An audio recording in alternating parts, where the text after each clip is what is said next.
Hi friends, आज काही कारणामुळे मी माझे सकाळचे व्हिडिओज नाही घेऊ शकले.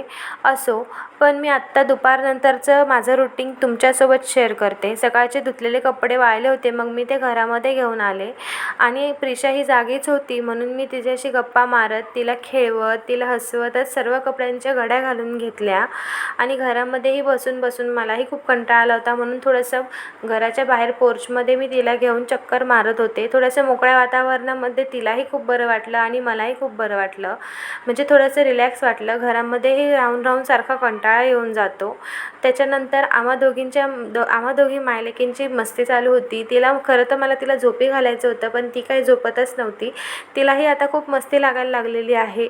शांत काही तिला राहत नाही.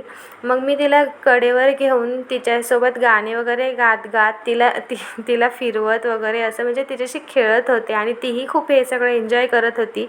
ती किती क्यूट हसत होती हे बघा.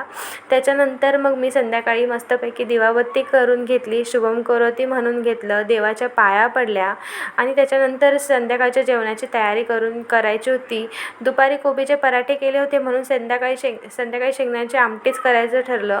तर मस्तपैकी लसूण सोलून घेतला, जिरे, शेंगदाणे, लसूण हेच वाटण करून घेतलं.